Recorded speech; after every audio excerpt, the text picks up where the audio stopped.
We looked at the results of a specimen stain to list the most likely organisms present in the specimen. We described the basic process of microbiology testing for identification and susceptibility, and we identified the normal human flora and the role in infectious diseases. Now, let's explain the antimicrobial stewardship process for initiating, monitoring, and streamlining effective and safe antimicrobial therapy. The first thing to do in a systematic approach to infectious diseases is to start with the question, what are we treating? And there are 4 questions to ask. First, did you determine the infection site or type using subjective and objective patient information? That includes signs and symptoms that are specific to an infection type, or it could be general manifestations of infections. Second, did you assess severity using SIRS or an infection-specific tool to determine where the patient should receive care? As we learn about different infections throughout this course, we will talk about infection-specific tools that are relevant. Determining the severity of disease can help triage the patient to the appropriate setting in order to receive appropriate care. And in general, we can think of the settings as outpatient or inpatient. So if someone who is less severely ill and is ambulatory, meaning that the patient is able to walk, so the infection is not severe enough to prevent them from walking, this patient can make appointments at the clinic, make appointment with the primary care physicians, or in an ambulatory care clinic with a pharmacist in order to receive care. Now, slightly more urgent would be if the patient is still ambulatory but needs urgent treatment. So that for that reason, the patient can go to an urgent care. And then we have emergency departments. And this is kind of an overlap between outpatient and inpatient, because when people go to the emergency department, they do not necessarily get admitted to the hospital. So a lot of patients who go to the emergency department may actually get treatment and get discharged home. So they may go home with a prescription. So they will go to the pharmacy, either the outpatient pharmacy at the hospital or perhaps to the community pharmacy to receive medication, but may not necessarily require admission to the hospital. And on the other hand, some patients may be sick enough at the emergency department that would require admission to the hospital. So once that's determined that a patient needs to be admitted to the hospital, they will be sent to the general ward on the floors of the hospital. And that is where patients will receive care inside the hospital. And in severe cases, in critically ill patients, they may receive more specialized care inside the intensive care unit. So patients may actually need to go to the ICU. So that would be the most severe disease. Now, the third thing to consider is, did we obtain cultures from the infection site before starting antimicrobial agents and remove the infection source? So source control is important, because if the source of an infection is still there, doesn't matter how much antimicrobial agents you give to the patient, the infection continues to come back. So source control is important. And the reason you want to get cultures before giving antibiotics, because even a single dose of antimicrobial can pretty much eliminate organisms from the specimen, so it would be difficult for us to grow it in the culture. Even though a single dose may not necessarily treat the infection, but it would reduce the inoculum in the specimen enough that it will be difficult to have a good yield out of the specimen. And fourth, did you list the causative pathogens from most to least likely? And this is, initially, before we actually identify what's growing in the specimen, it's a guessing game. So we have to, based on the signs and symptoms and the infection, we have to guess what's the most likely pathogen so that we can target those pathogens empirically before we actually find out what's causing the infection. Now, the second thing to consider is, how can we ensure that the patient receives the most effective therapy? So let's focus on efficacy before we move on to safety. Of course, the first thing we want to do when possible is to make sure that we use reliable resources to select non-pharmacologic therapy. Then we consider reliable resources to select the antimicrobial regimen of choice. So in general, for most infections, we have first-line therapy and we have alternative therapy. So when the patient can get first therapy, that would be the best approach. And occasionally, the patient may not be able to get first-line therapy for various reasons that we will discuss, and that's when we can go to alternative therapy.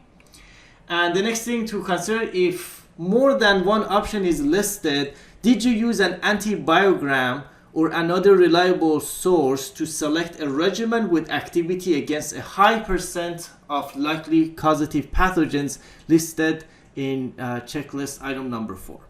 And here's what an antibiogram looks like.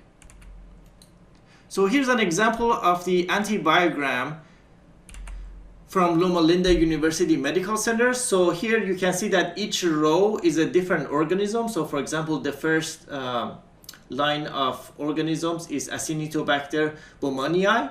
And then this, in the second column, they're showing you the number of isolates. So isolate means, pretty much how many times this organism was growing inside the microbiology laboratory. So for example, if we had, these are unique to a patient. So in other words, if we sent 2 blood samples from the same patient and E. coli grew in both, that counts as one isolate. Okay, so if you had multiple patients, so it essentially tells you over the time period that this antibiogram is reporting. During that time period, this organism was isolated in the lab 53 times, and then they're reporting you their susceptibility, the percentage susceptible to each antibiotic. So if there is a dash, that means they just did not test against that antibiotic because they're not routinely tested. So it's reported for things that are routinely tested. So for example, ceftriaxone. So when they checked susceptibility of Acinetobacter to ceftriaxone, it was susceptible 17% of the time. So that's pretty bad. Only 17% of the isolates were susceptible to ceftriaxone, whereas when you compare that to meropenem, that's slightly better, so that's 30% of the time. And if you look across, these numbers look pretty bad because this organism is highly resistant to most antimicrobial agents, so that's why these numbers look pretty bad. Now if you look at another organism such as Citrobacter frundii, there were 31 isolates during this time period at the micro lab. 35% of these were susceptible to ampicillin, and let's say 100% of them were susceptible to imipenem and meropenem, and 81% were susceptible to trimsulfa. Okay, so you can do the math. So this is reporting susceptibility. So let's say if 97% of Citrobacter frundii was susceptible to gentamicin, for example, that means the remaining 3% was not susceptible. So if you want to identify resistance, you basically subtract this from 100. So for amikacin, for example, the resistance rate was 0% because 100% were susceptible to amikacin. So that's how it's reported. And for some organisms, there also report a subclass of those. So for example, E. coli, we'll talk about what ESBL means on another lecture, but some E. coli produce something called ESBL. So they're showing you that for those isolates specifically, what the susceptibility look like. And another good example is Staphylococcus aureus. In general, we like to classify Staph aureus either as MSSA or MRSA. And essentially, in the line with Staph aureus is showing you all of the isolates of Staphylococcus aureus, regardless of whether it's MSSA or MRSA. And then the next line includes MSSA only, and the next one is MRSA only, and then they show you susceptibility. So that's how an antibiogram looks like. And in general, for most times, you want numbers that are at least 80% susceptible and higher. So that would be pretty good. So these numbers under 80% are pretty bad. So if you have options, you want 80% or higher. In the ICU, when patients are critically ill, you really want 90% or higher for most infections. So that's something to keep in mind. And now you have to take that with a grain of salt. So it doesn't mean that you should only use the highest numbers. We'll talk about how to choose, because this is only one factor when we select antimicrobial agents. So once you have 80% or higher, that's good enough for most infections. You don't necessarily want to start with 100%, and we'll talk about that more on a future lecture.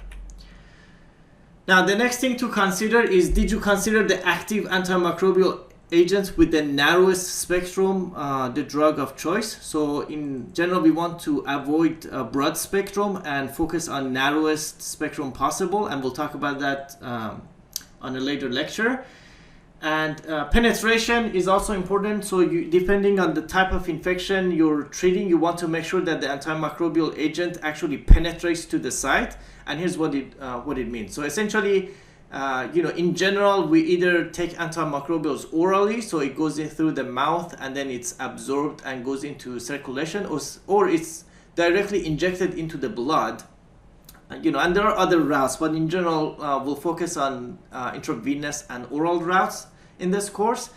And if your infection is, for example, meningitis, you really want to make sure that antimicrobial agents you use actually penetrates into the site of infection. So it's important to know, what percentage of the drug from the blood actually goes through the cerebrospinal fluid, or CSF. So that would be significant for meningitis. If you're treating a urinary tract infection like cystitis, you want to make sure that the drug actually goes to the urine. So for example, if a drug is not renally cleared, it's not going to go to the urine. So even though you get a large concentration of the drug in the blood, it's not going to go to the urine. So you want to make sure you choose something that goes into the urine. And so on and so forth. So for skin and soft tissue infection, you want to make sure it penetrates the skin. For bone infections, which we call osteomyelitis, you want to make sure you get bone penetration. For peritonitis, which is in the peritoneum or peritoneal space, you want to make sure that the drug penetrates that area. Occasionally, if the infection is inside the intestines, for example, Clostridioides difficile colitis, you actually want to make sure that the drug stays in the stomach and is not absorbed into the blood. Or if you're injecting into the blood, you want to make sure that it can actually go into the intestine. Otherwise, it's not going to get to the site of infection. And for pneumonia, which is infection of the lungs, you want to make sure there is penetration into the lungs and epithelial lining fluids. So penetration is important. And for severely ill patients, you want to make sure that you consider using IV antimicrobials empirically, when appropriate. So in general, people who are severely ill, they may not have, for example, if you give them orally, they may not absorb it quickly.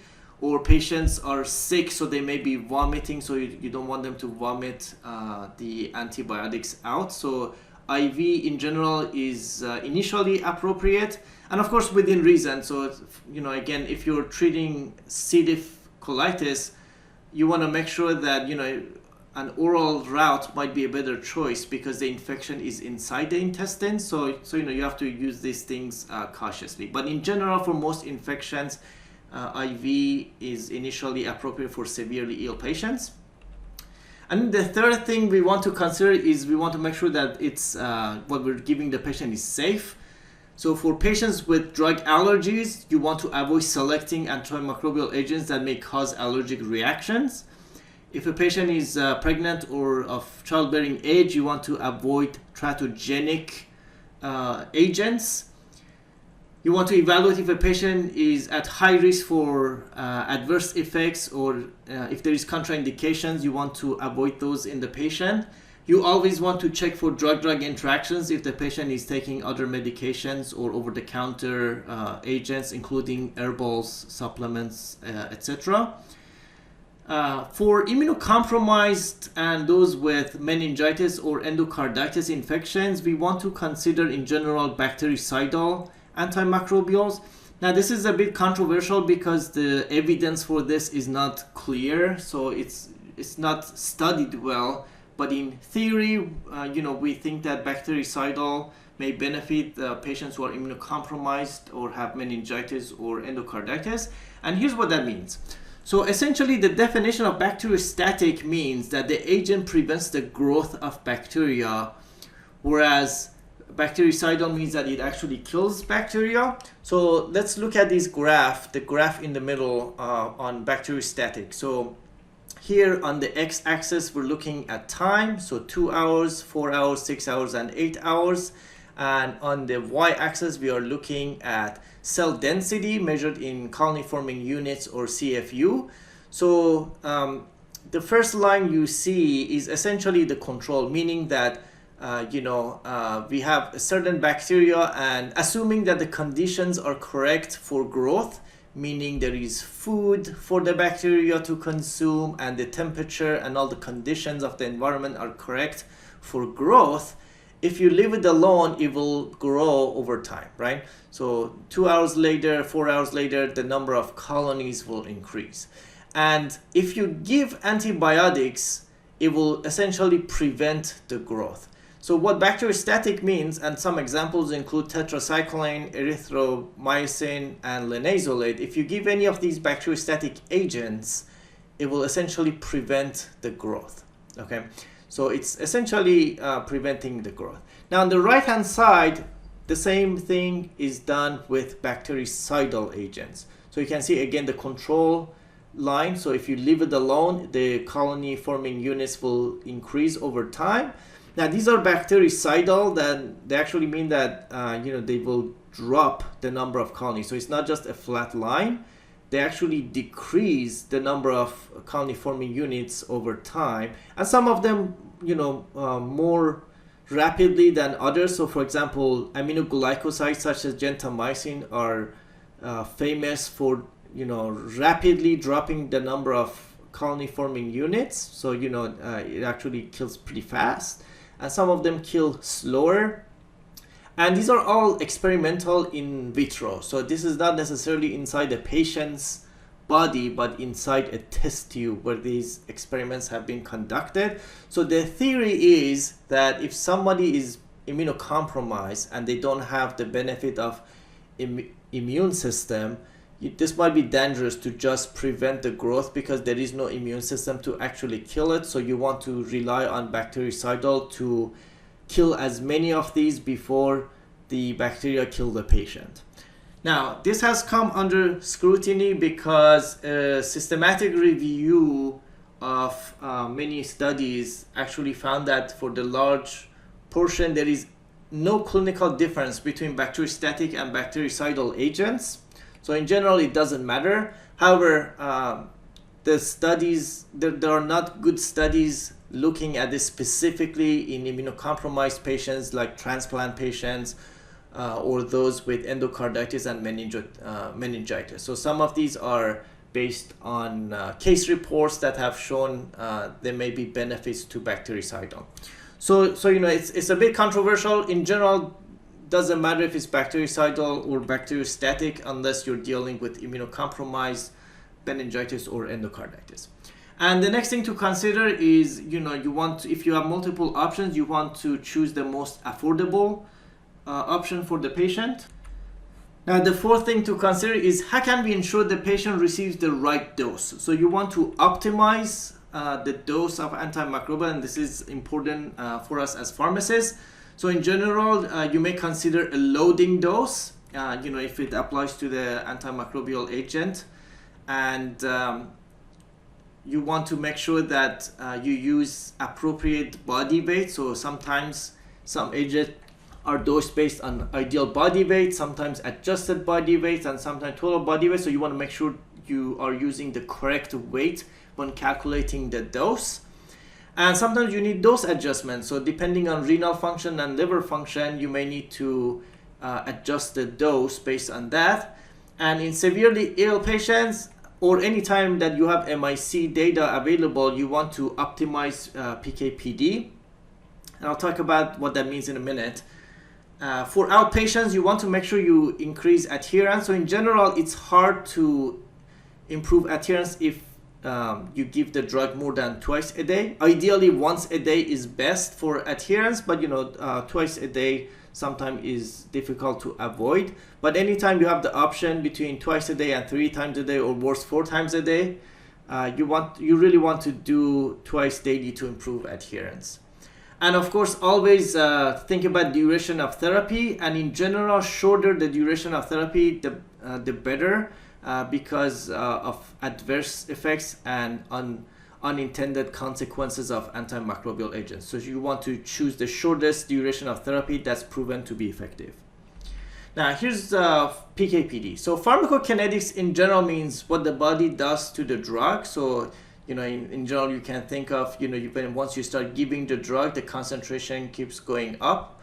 And then once you stop giving the drug, and whether it was oral, so this was oral absorption, or if you were giving it intravenously, this is when you stop infusion. Then you have a drop in the concentration, so the body starts eliminating from the body. So that's pharmacokinetics. And pharmacodynamics is about what the drug does to the body. So essentially, you measure the effect. So initially, there is no effect. As the drug enters the body, you start to see the effect. And at some point, there is like a ceiling effect. There's only so much effect you can give, right? That's in general. When it comes to antimicrobial agents for infectious diseases, we like to combine pharmacokinetics and pharmacodynamics because they can only make sense together. So the way we think of pharmacodynamics is that we need to consider MIC, and MIC is the minimum inhibitory concentration of the drug. And there are some PK/PD parameters, such as the ratio of maximum concentration to MIC, or the ratio of area under the concentration curve to MIC, or the time that the concentration is above the MIC. And we'll talk about those on a future lecture of when to use each of those and what they mean. But these are essentially the PK/PD parameters we use. And the reason I am emphasizing this is that there is a lot of variation or variability between patients. So there is inter-individual variability. So you can think of age. There is a difference in pharmacokinetics between a young adult and an older adult. Sometimes race and ethnicity can make a difference. Obesity can affect pharmacokinetics, comorbidities, medications, and there are also intra-individual variability. So depending on what's going on, sometimes there is altered fluid balance. If you're giving a lot of fluids to the patient, that can change pharmacokinetics. If there is renal or hepatic dysfunction, or if there is organ support. I'll talk about some of these in a minute. And then pharmacodynamic factors are things such as host immune response. So sometimes patients might be immunocompromised. Inoculum size. So sometimes, an infection can have a lot of bacteria at the site of infection. That's referred to as the inoculum size. Or sometimes there may be just a few. So the higher the inoculum size, the more difficult it is to eradicate the bacteria from the site of infection. We talked about tissue penetration at the site of infection. There are things like biofilm that we'll talk about on another lecture. And there are other things that affect pharmacodynamics. Now, when it comes to critically ill patients specifically, there are important things to consider. So for example, there are 3 things I have listed on the left-hand side that can lead to reduced plasma concentrations. So for example, hyperdynamic environment in the patient. So whether naturally, if the body is responding to, let's say, a drop in blood pressure due to the infection, or whether we are actually causing this by giving pharmacologic agents such as vasopressors. If the cardiac output is increased, because we want to bring the blood pressure back to normal, so the patient doesn't go into shock, or the patient is already in shock and we're trying to bring them out of shock, that can increase perfusion to other organs such as the kidneys, and can lead to increased elimination of the drug, so your plasma concentrations may be lower. So this is something to consider, which means that in in the ICU, you may need higher doses of the drugs. Another thing is alter fluid balance. So again, if you're giving a lot of fluids to the patients, it keeps diluting the concentration of our antimicrobial agents. So we may need to increase the dose. Sometimes there is third spacing. So if the fluids keep going into, let's say, peritoneal space or in other third spaces, the drugs can get diluted, and so plasma concentration will be lower. The same with protein binding. So if you have drugs, for example, ceftriaxone is highly protein bound. So if there is altered protein binding, so for example, if the patient's albumin is less than 2.5, then there isn't enough albumin around to hold on to ceftriaxone, which means that unbound ceftriaxone will be eliminated from the body, so you'll have reduced plasma concentration, which means that you may need to increase the dose. And there's also the phenomenon of augmented renal clearance. This is specifically defined as creatinine clearance greater than 130. So in other words, normally pharmacies dose adjust based on renal dysfunction, right? So if the creatinine clearance, let's say, is less than 60 or less than 30, depending on the agent, we like to reduce the dose. This is the opposite. So augmented renal clearance essentially means the kidneys are working too well, so it's clearing the drug too much. So you actually need to dose adjust in the other direction. So you need to increase the dose because of reduced plasma concentration. And things that can lead to augmented renal clearance include things like trauma, sepsis, burns, hematologic malignancy, or pancreatitis. These are some of the risk factors, and this is more common inside the ICU. And of course, it's possible that the patient may have no organ dysfunction and be critically ill, which means that your plasma concentration are actually normal. And then on the other end of the spectrum, we have if you have increased plasma concentration, so either because of renal or hepatic dysfunction, so the drug is not getting cleared. So your plasma concentration go higher, so you need to dose adjust and reduce the dose. And sometimes there is organ support. So if there is renal replacement therapy or ECMO, you may have increased or decreased plasma concentration. For example, if someone is on renal replacement therapy, essentially the kidneys are not working, so you may have increased plasma concentration. And then also depends on the settings of the dialysis and whether it's how well it's clearing the drug, so you may have increased or decreased plasma concentration. And then things like ECMO can increase volume of distribution, and sometimes the drugs can get attached to the equipment, so it can lead to reduced plasma concentration. And here's what ECMO looks like. So ECMO is essentially kind of what dialysis is to the kidneys, ECMO is to the lungs. So dialysis, essentially the kidneys cannot work, so dialysis takes over the kidneys and it adjusts toxin, it removes toxins from the blood, and it balances fluids and electrolytes, among other things. What ECMO does is if the lungs don't work and cannot oxygenate the blood, so essentially the blood will go into this machine. The machine will exchange gas. It will exchange oxygen for CO2. So it puts oxygen into the blood and removes CO2 from the blood, and then this goes back through the pump into the body. So this is a